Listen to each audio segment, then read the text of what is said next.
Tersebutlah Al-Habib Abdullah bin Alawi Al-Haddad. Beliau lahir hari Rabu, tepat malam Kamis. Tanggal berapa? 5 Safar 1044 Hijriyah di kota Tarim, Hadramaut. Beliau seorang wali min auliyaillah yang memegang pangkat kutub. Di umur beliau 4 tahun, masih kecil 4 tahun. Ada di sini yang umur 4 tahun Bapak Ibu? Ada umur 4 tahun? Ada. 4 tahun. Anak Ustaz Mungni belum lagi lah. Belum 4 tahun, berapa bulan? Berapa tahun? 2 tahun setengah. 4 tahun. Diuji oleh Allah, beliau kena penyakit cacar api lah bahasanya. Panas sehingga mengakibatkan buta mata beliau. Lihat Bapak Ibu, dari cerita ini kita ambil pelajaran hidup kita. Mudah-mudahan kita diberkahi oleh Allah. Majelis haul semacam ini kada ada lain yang kita minta Bapak Ibu kecuali berkah dari Allah melewati kekasihnya. Maka mun sudah dapat berkah, nyaman kita hidup. Harta berkah, nyaman. Anak berkah, nyaman. Rumah tangga berkah, nyaman. Ilmu berkah, nyaman. Lalu di usia 4 tahun itu beliau mengalami kebutaan. Ainul basar, mata zahir beliau memang buta, tapi ainul basirah, mata batin sidin tidak buta. Ketika itu Mama Sidin membawa Sidin ke makam Al-Habib Abdullah Al-Idrus bin Al-Habib Abu Bakar As-Sakran, di mana di Zambal. Ini Bu, seorang perempuan mulia. Ketika diuji oleh Allah anaknya seperti itu, tidak kecewa dan tidak putus asa. Dibawalah Al-Habib Abdullah bin Alawi Al-Haddad dengan penuh keyakinan kemana? Ke makam Al-Habib Abdullah bin Abu Bakar Al-Idrus As-Sakran. Sampai di makam beliau itu, apa yang diminta oleh mamanya Al-Habib Abdullah bin Alawi Al-Haddad? Ujar Mama Sidin, ya Allah, dengan pangkat kewalian Al-Habib Abdullah bin Abu Bakar Al-Idrus atau As-Sakran, yang mana Al-Habib Abdullah bin Abu Bakar As-Sakran Al-Idrus ini Mama Sidin Kutub, Abah Sidin Kutub, Mintuha Sidin Kutub, anak Sidin Kutub. Apa itu kutub? Yang memegang wilayah masing-masing. Mun kita apa? Kutub-kutuban. Ya Allah. Nih, mun kita tuh lah kada kawa jadi wali, mau wali barang. Tahu lah mau wali lah. Mau wali tahu lah. Bukan mengaku wali, kada menggawi gawian wali. Oh, pina mau wali tengah malam. Jam 4 subuh bangun. Iyalah. Gawian wali kan tahajud nih. Bangun sedih mau wali. Bini yang tadinya melihat keadaan laki kada sama dengan subuh itu takajut-kajut. Melihat laki habis keluar, biasanya keluar dari kamar ke WC, habis ke WC masuk lagi kamar berabah. Ini kada habis ke WC wudu langsung mampir saja. Takajut bini, abahnya kenapa jadi takajut? Beselawar handap kadingat betapi. Saking dahsyatnya semangatnya anak mewali nih. Ya Allah. Jadi apa ujar mamanya Al-Habib Abdullah bin Alawi Al-Haddad? Dengan berkat kemuliaan Al-Habib Abdullah bin Abu Bakar Al-Idrus As-Sakran ini, ya Allah, walaupun engkau jadikan mata anak ulun ni buta, ulun ridha, tapi jangan butakan mata hatinya. Ayo, jangan butakan mata hatinya. Ternyata Bapak Ibu, Al-Habib Abdullah bin Alawi Al-Haddad yang kita kenal Ratibul Haddad, ya kan? Ratibul Haddad. Wah, mantap kalau pian mengamalkan, apalagi sampai hafal. Ya biasanya kalau orang itu mengamalkan pasti hafal, karena kada kawa amalan itu dihafal bisa lupa, tapi karena kerancakan diamalkan berikit. Kayak pian tuh baca Yasin tiap malam Jumat, ya Allah kada sengaja pian menghafal berikitnya tersambung sorongan itu. Maka Ratibul Haddad jelas kita ketahui di zaman-zaman seperti ini, wabah, virus, penyakit merajalela, baca Ratibul Haddad, insya Allah terhindar. Kenapa jadi Ratibul Haddad punya keutamaan? Karena di dalam Ratibul Haddad semua amalan yang disusun oleh Al-Habib Abdullah bin Alwi Al-Haddad bukan karangan Sidin. Itu diambil dari hadis Nabi, diambil dari Al-Quran, disusun Sidin. Sidin sekedar menyusun bukan mengarang. Sidin sekedar menyusun bukan mengarang. Ampun maaf nih. Sidin ambil hadis-hadis Nabi, amalan-amalan Nabi, dimasukkan Sidin dalam ratib Sidin. Makanya disebut ratib, artinya tersusun, disusun dengan baik, disusun dengan sesuai. Sidin mendapatkan madat ataupun kerohanian ketika membaca itu amalan, lalu akhirnya jadilah Ratibul Haddad ini yang disebut dengan ratibnya Imam Al-Haddad. Kembali kepada cerita ibunya Al-Habib Abdullah bin Alwi Al-Haddad. Setelah itu pian pulang ke rumah. Al-Habib Abdullah bin Alwi Al-Haddad seorang anak yang buta. Ya Allah, buta. Kalau pian nih dikasih anak buta, sedikit banyaknya ada rasa putus asa, bujur ada. Makanya baju anakku nih masa depannya. Ya Allah, anak ulun kayak ini, kayak apa masa depannya? Buta, cacat, itu kita. Mudah-mudahan dengan mendengar cerita ini kada lagi kayak itu. Tidak ada keputusasaan ibunya Al-Habib Abdullah bin Alwi Al-Haddad, sehingga beliau terus dimotivasi oleh ayah beliau dan ibu beliau untuk terus meningkatkan semangat menuntut ilmunya. Akhirnya biar Al-Habib Abdullah bin Alwi Al-Haddad sampai di masa remaja beliau, guru beliau yang paling beliau sayangi, dalam artian yang menjadi guru utamanya, presiden guru Sidin, itu Al-Habib Umar bin Abdurrahman Al-Attas, Sahibul Ratib Al-Attas, ya kan? Jadi guru Sidin Al-Habib Umar bin Abdurrahman Al-Attas. Al-Habib Umar bin Abdurrahman Al-Attas ini di dalam kitab Diwanul Haddad. Ini sengaja ulun bawakan. Alhamdulillah tahadutsan bin ni'mah, ini tahadutsan bin ni'mah. Kalau di Darul Mustafa Diwanul Haddad ini disuruh dihafal. Nih dihafal, nih Diwanul Haddad disuruh dihafal seinian. Ini karangan Al-Habib Abdullah bin Alwi Al-Haddad. Kitab yang lainnya banyak, Risalatul Muawanah, An-Nasihud Diniyah wal Wasaya Al-Imaniyah, ya kah? Adab Sulukil Murid dan seterusnya. Itu karangan beliau. Seorang buta banyak mengarang kitab. Nah, ujar Al-Habib Umar bin Abdurrahman Al-Attas, kana Sayyid Al-Imam Al-Arif billah Umar bin Abdurrahman Al-Attas yuhibbu hadhihi al-ghasida al-wasiyah allati awwaluha idza syi'ta an tahya sa'ida. Apabila kalian menginginkan hidup beruntung. Nih, ujar Al-Habib Abdullah Haddad, di mana Al-Habib Umar bin Abdurrahman Al-Attas senang dengan qasidah karangan muridnya. Jadi Al-Habib Abdullah bin Al-Haddad mengarang satu qasidah, satu diwan, satu syair, yang mana syair itu sangat dicintai oleh guru beliau Al-Habib Umar bin Abdurrahman Al-Attas.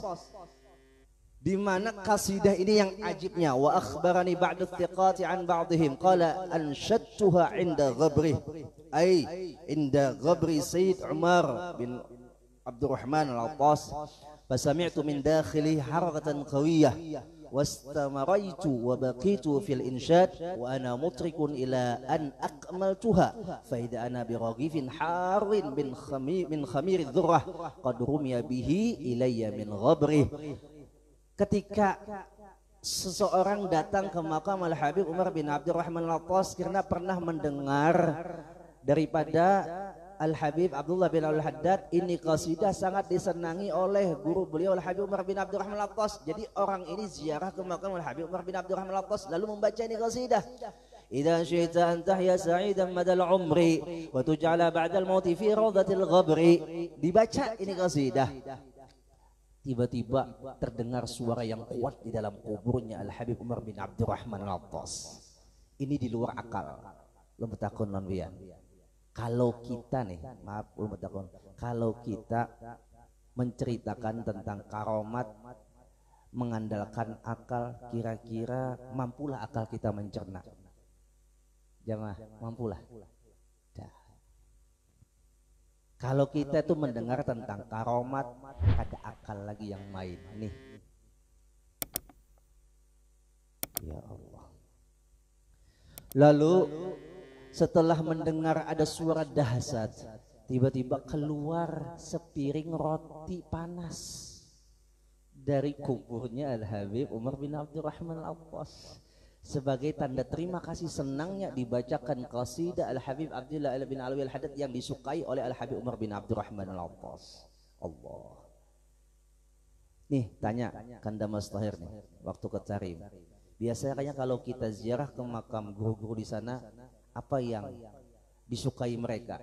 Itu mendengarkan qasidah-qasidah. Jujur ada?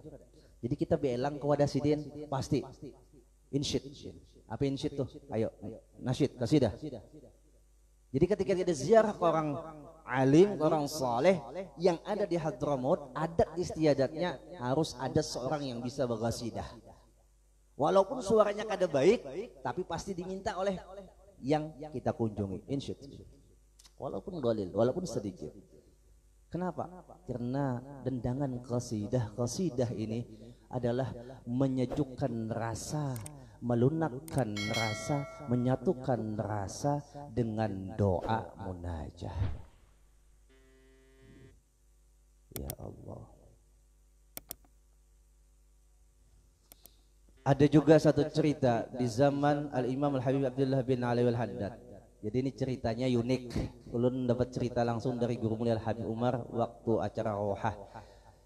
Ada seorang anak kecil disuruh ayahnya, nak, nih kampak abah atau mandau. Karena hari itu mendekati hari raya kurban. Kita pun dekat ya Allah. Nah, jadi mandau atau lading ataupun kampak ini sejenisnya itulah untuk menyembelih hewan kurban. Disuruh oleh ayahnya, nak, ikam pergi ke Haddad untuk mengasah ini parang. Bahasa Arab Haddad itu tukang besi. Ya, si anak ini kada diberitahu secara jelas oleh abahnya. Sekalinya si anak ini berangkat kepada Imam Haddad. Ya. Sedang Imam Haddad bukan tukang besi. Ya. Jadi membawa kampak itu ya ke Imam Haddad. Jadi di Tarim itu ada namanya Kampung Hawi. Nah disitulah kampungnya Al-Imam Al-Habib Abdullah bin Alwi Al-Haddad. Sampai di Hawi itu membawa kampak. Assalamualaikum Imam, ya Syekh. Ini ulun mendapatkan amanah dari abah untuk bawa ini kampak agar pian asah, isuk ulun ambil. Hah? Imam Haddad. Tapi inilah akhlaknya wali. Ya Allah, akhlaknya wali. Ya sudah tinggal aja, isuk diambil. Itu aja. Ada banyak komentar. Iya, tinggal aja, isuk ambil. Jadi si anak kecil karena duitnya lah isuk, yo ya isuk kena ambil. Ya Allah. Dalam hati Al-Habib Abdullah Al-Haddad hendak ketawa ada juga. Karena kan salah alamat nih. Ayo ting ting. Akhirnya besoknya ditanya oleh ayahnya, nak, sudahlah hari ini diambil, makanya kamu terjanji hari ini mau ambil kampak. Oh iya bah, ambil gitu. Diambil. Nah duitnya, julung upahnya. Setelah diambil tuh kampak, pas Al-Imam Al-Habib Abdullah Al-Haddad sedang mengajar di majelis sidin di Hawi itu. Selesai, lalu datang anak nih, wahai Syekh, ulun mengambil kampak yang tadi atau yang semalam ulun titipkan lawan pian. Ya khair ya Habib, ini kampaknya sudah puasa. Lalu jangan ini duitnya, jangan boleh kakak nona behekam. Sudah kasah. Boleh anak tadi. Bah, ini kampaknya, ini duitnya. Ah, kenapa duitnya dibeli kakak? Kada tahu sih, kada aku menerima. Ikam tadi kan tukang mana gerang? Ke Haddad mana? Dijawab ke Haddad yang di Hawi. Astagfirullah nak, itu Imam Al-Haddad, bukan Haddad tukang besi. Ya Allah. Hati-hati juga biar gue miskomunikasi laut anak. Nya kakanakan namanya nya tahu arti bahasa Arab Haddad orang Tarim itu ya besi, tukang besi. Al-Habib Abdullah bin Alwi Al-Haddad. Pernah juga satu ketika beliau ini didatangi oleh orang yang su'ul adab, akhlaknya buruk, akhlak yang buruk yang ada di hati orang itu berucap, aku mendengar kisah Khabar bin Khabar bahwasanya di Tarim itu ada orang buta ngarang kitab banyak, mustahil. Ayo. Kita tuh nah mati lampu, kau lah ngarang kitab lah. Mati lampu aja deh. Jangan ngarang kitab menulisnya tuh cara coret. Ini buta. Ngarang kitab, kitabnya gondol-gondol yang kayak ini. Kada percaya orang tuh berangkat ke Tarim hendak membuktikan. Ah, bocor juga kah? Jangan-jangan hoax. Oh, berangkat orang tadi sampai di majelis Al Habib Abdullah bin Al-Haddad menuntungkan pengajian. Karena orang di sana tuh adatnya kalau pengajian mudah-mudahan di sini dibagi kopi walaupun cangkir halis tuh adatnya orang Tarim. Disukumpul kayak itu lah dibagi kopi itu sunnah. Sunnahnya apa? Itu sunnahnya para salafun as-salih, para ulama yang terdahulu kita membagikan kopi apa supaya jamaah itu jangan ngantuk. Nah, jadi wasilah kopi itu, makanya kopi ini minuman kesenangannya para wali. Kenapa? Karena kopi itu membantu mereka tahajud, bukan membantu mereka untuk main dum.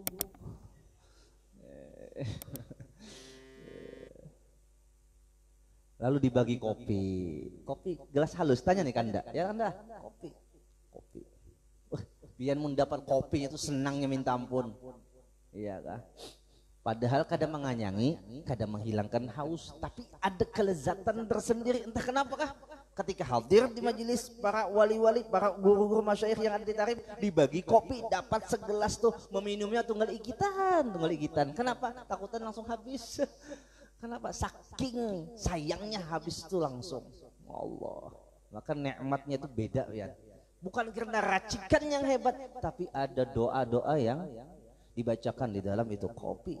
Karena adanya di dalam tempat mulia, apa saja yang terhubung dengan kemuliaan maka otomatis akan menjadi mulia. Yang tadinya kada ada faidahnya bisa jadi faidah karena terhubung dalam tempat mulia. Lalu orang tadi biar dapat jatah kopi segelas, tiba-tiba ada lalat, tak kena gelas sidit masuk, lamas tuh lalat. Tuntung pengajian, hendak meminum orang tadi, Fulan jangan diminum kopi ikam. Kenapa? Di kopi ikam ada lalat. Jangan minum, ambil kopi yang hanyar. Takajud orang tadi, astagfirullah, seorang yang buta tahu kopiku dimasuki lalat. Ya Allah, pian percaya indra keenam ya kah? Apalagi yang namanya wali itu bukan sekedar indra keenam, karena pandangan mata batinnya adalah pandangan Allah melewati nur kekasihnya. Sallu ala Nabi Muhammad. Allah. Dalam Al-Quran kan, fa innaha la ta'mal absar walakin ta'mal qulubul lati fis sudur. Maka sesungguhnya mata yang buta, iya kah? Itu tidak ada pengaruhnya di akhirat. Yang ada pengaruhnya adalah mata hati yang ada di dalam dada. Apabila mata hati itu buta, berpengaruh sekali di akhirat, membuat pian masuk ke dalam neraka oleh mata hati yang buta. Buat apa mata pian ini jelas melihat pemandangan, tapi mata hati pian kada pinandu lawan yang menjadikan itu yang pian pandang. Bahkan beliau pernah mengatakan, ihfadz kalami, hafalkanlah apa yang aku ucapkan atau perkataanku ini, maka orang alam barzah akan berebut datang kepadamu. Ini di luar akal tadi, di luar akal. Itulah kalamnya daripada seorang wali yang sudah tutur katanya bukan dia lagi. Bahkan makamnya Al-Habib Abdullah bin Abu Bakar Al-Idrus itu sampai kepada makam Al-Habib Abdullah bin Al-Haddad, maka jalan menuju itu disebut dengan Raudhah bin Riyadil Jannah. Bahkan Habib Abdullah bin Al-Haddad mengatakan, siapa yang datang ziarah ke makamku, tidaklah dia berdoa apapun, maka sudah 70 hajatnya dikabulkan oleh Allah. Itu yang dikatakan oleh Al-Habib Abdullah bin Alawi Al-Haddad. Nah, kita hadiahkan pahalanya kepada beliau. Yakin di dalam hati kita bahwasanya ujar Imam Junaid Al-Baghdadi, tasdiq wilayatuna wilayatun sughra, maka membenarkan kewilayahan kami, dia sudah mendapatkan wilayah kecil, yaitu mendapatkan kedudukan wali walaupun wali yang kecil. Apabila kita tasdik, yakin dengan kewalian mereka, maka kita sudah diberikan wilayah yang kecil oleh Allah melewati tangan mereka. Mudah-mudahan amin. Allahumma amin. Nah, Syekhut Ta'lim, guru yang mengajari pian. Nih, guru mengajari pian ilmu itu Syekhut Ta'lim. Syekhut Tarbiyah itu yang mendidik pian. Syekhul Futuh itu yang membukakan jalan pian. Yang satu Syekhut Tazkiyah. Syekhut Tazkiyah, guru yang membersihkan jiwa pian. Ini yang ngalih kita cari. Ampun maaf. Syekhut Tazkiyah, guru yang membersihkan hati pian. Mun ulunil belum. Makanya ulun persilahkan bagi pian berataan, cari guru, jangan pernah putus asa. Guru kada seikung, cari sampai ketemu. Di mana pian ketemu dengan Syekhut Tazkiyah, guru yang bisa membersihkan hati pian. Maka kalau sudah bersih hati pian, nyaman hidup kada galau. Nyaman hidup kada galau. Ya toh, kita nih sama-sama belajar masih. Mudah-mudahan fase demi fase Allah temukan dengan Syekhut Tazkiyah kita, guru yang membersihkan jiwa kita. Mudah-mudahan amin. Kalau sudah ketemu Syekhut Tazkiyah, maka akan ketemu dengan Syekhul Futuh, guru yang akan membukakan ilmu pian sehingga menjadi ilmu laduni. Ya Allah. Jadi ada jenjangnya Bapak Ibu. Bapak Ibu rahimakumullah wa athabakumullah. Fatuba liman mata wa ma matat hasanatuh, ujar Nabi. Maka beruntunglah bagi orang yang mati tapi kebaikannya tidak mati. Beruntung orang itu mati tapi kebaikannya kada mati. Nih di hadapan kita nih, ya kah? Mati kita, kebaikan kita tuh kada mati. Itu beruntung kita Bapak Ibu. Tapi kalau kita mati kada ada kebaikan yang kita tinggalkan, apa bedanya kita dengan binatang? Maka lihat Al-Imam Al-Habib Abdullah bin Al-Haddad, Al-Habib Munzir bin Fal Al-Muzawa, Bah Guru Zuhdianur, Bah Guru Sukumpul, Syekh Muhammad Saman Al-Madani, Malaki Malik Syekh Abdul Qadir Al-Jilani, Qutubur Rabbani, ya Al-Alim Samdani. Disebut-sebut nama beliau, kenapa? Karena kebaikannya kada pernah mati. Kebaikannya kada pernah mati. Ya Allah, mudah-mudahan kita husnul khatimah berataan. Berkat guru-guru kita, berkat para wali-walinya Allah. Ya Allah, kami hadir dalam majelis ini kada membawa apa-apa, hanya yang kami bawa dosa. Yang dosa itu kami berharap keluar dari majelis di dosa ini Engkau hapus ya Allah, habis Engkau ampuni ya Allah. Kami datang dengan penuh dengan dosa, keluar dari majelis ini Engkau sucikan ya Allah. Dengan berkat para wali-walimu, dengan berkat para kekasihmu ya Allah, kabulkan doa kami ya Allah. Yang punya hutang mudah-mudahan lunas hutangnya. Yang hendak kawin mudah-mudahan dimudahkan jalan kawinnya. Yang mengaminakan kakak-kakak. Ya Allah, mudah-mudahan Allah berkahi rezeki kita semuanya.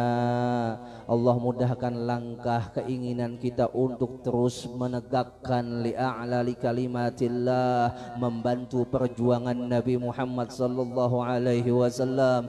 Maka pesan Al-Habib Munzir bin Fuad Al-Musawa ini amanah terberat dari beliau kepada siapa? Murid-murid beliau. Kenapa jadi berat?